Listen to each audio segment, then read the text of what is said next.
Hello, everybody, and welcome to the 5th episode of the Cornered Podcast. And today I have with me my good parent, Mom. Hello. And today we are going to be talking about cats, or more specifically, the slanderization of cats that they've received over the years. Because you may have known, if you lived, that dogs are more highly favored than cats, while cats seem to get the backbone. They're always made out to be the bad guy.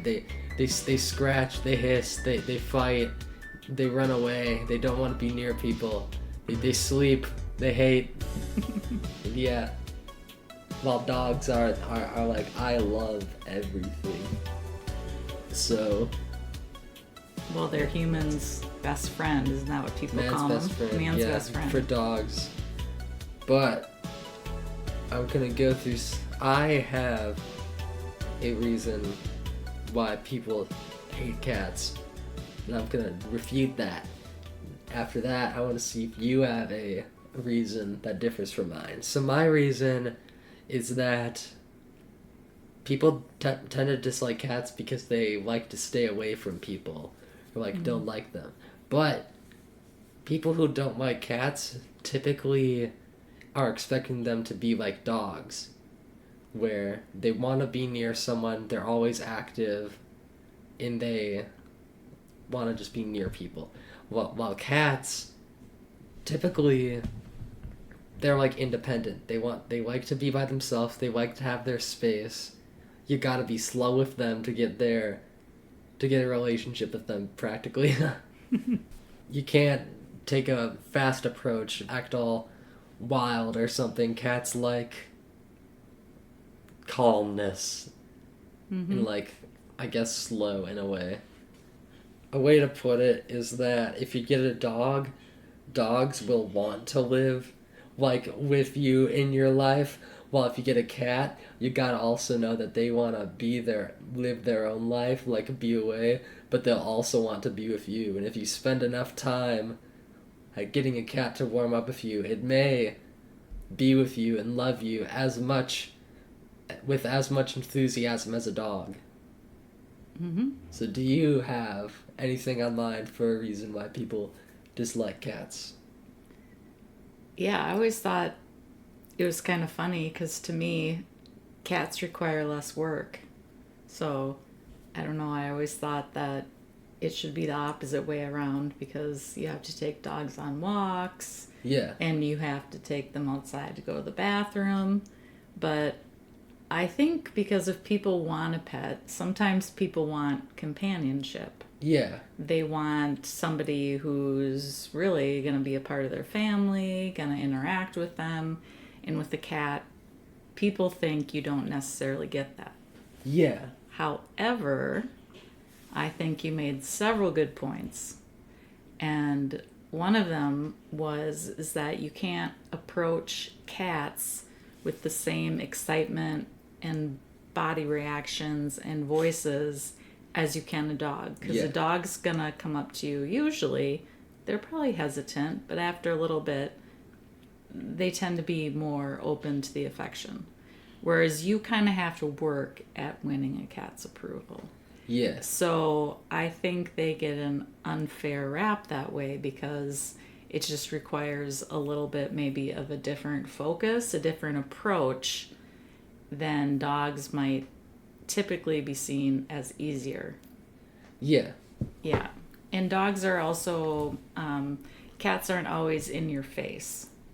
It's like a slow warm up, like you said, right?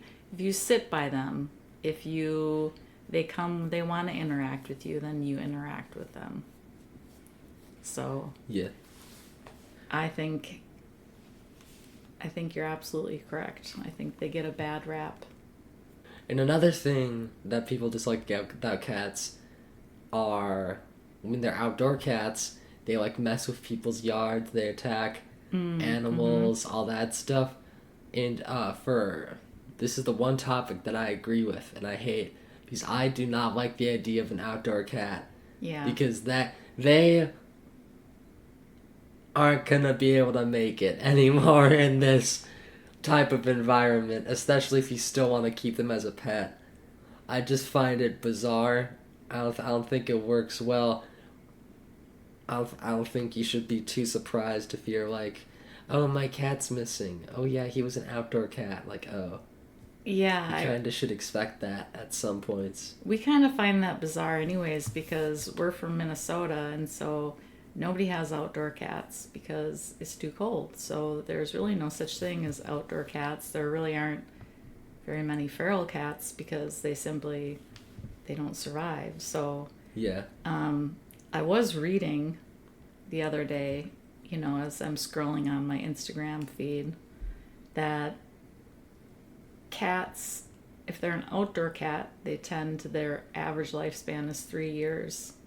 And if they're an indoor cat, it can be closer. I don't remember, the average is maybe like 12.